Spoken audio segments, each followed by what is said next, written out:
Dear comrades and friends, distinguished international delegates, I would like to take this opportunity to thank the Belgrade Forum for the World of Equals for organizing this important conference on the occasion of the 25th anniversary of the criminal NATO attack on Yugoslavia.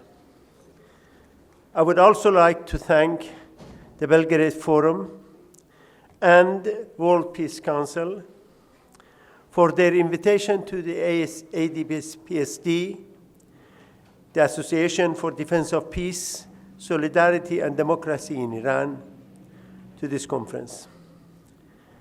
The NATO war on the Balkans was the first real attempt by the US and its allies in the post-Cold War era to qualitatively reshape the world and begin the building of a new unipolar world. This was a central plank of the project for new American century, and as envisaged by the newcomers in the US. The irony is that throughout the 1970s and 80s, one of the key planks of NATO propaganda rested upon the myth that the myth that Soviet Red Army was poised to move westward and that its first stop would be Yugoslavia. The tragic disintegration of the Yugoslav Federal Republic throughout the 1990s, culminating in its eventual overthrow, was orchestrated both covertly and overtly by NATO, the EU, and the USA. Since the empty promise, disguised as an ironclad guarantee to the former Soviet Union by the USA and NATO in 1990 that the NATO forces and jurisdiction would not extend eastward, the precise opposite has taken place. The illegal bombardment of Belgrade without US sanction signaled a green light for the unchecked aggression, and since then 15 nation states east of Berlin have joined NATO and have increased their military buildups.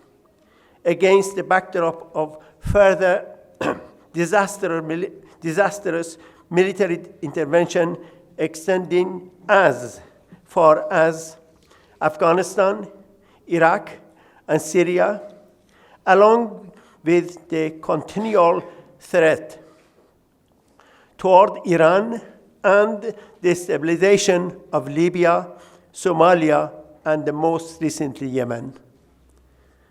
Taking place parallel to this has been the promotion of policies geared toward the fanning of sectarianism and step-by-step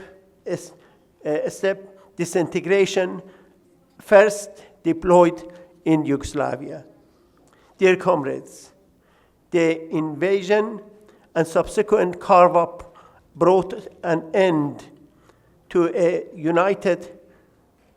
unified Yugoslavia.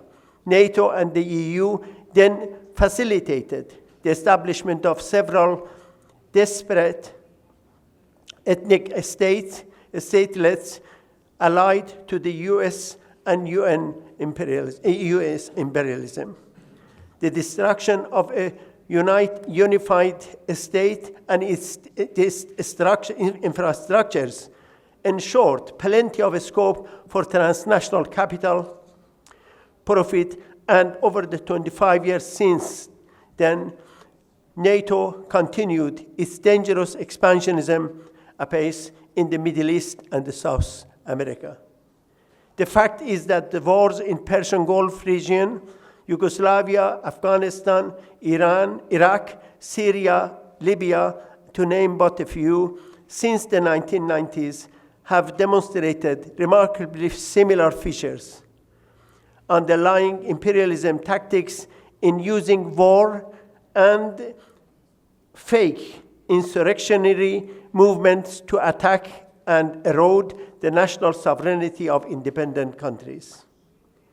Dear comrades, ADPSD Iran is concerned that the US administration of differing colors and bents, political bents, have employed essentially the same approach as outlined above in relation to Iran. We, therefore, we reiterate that any foreign interference in the internal affairs of our country will not help our people in their struggle for freedom and liberation from tyrannical dictatorship. It will only assist the current reactionary rulers to increase and widen the scope of oppression and repression inside Iran.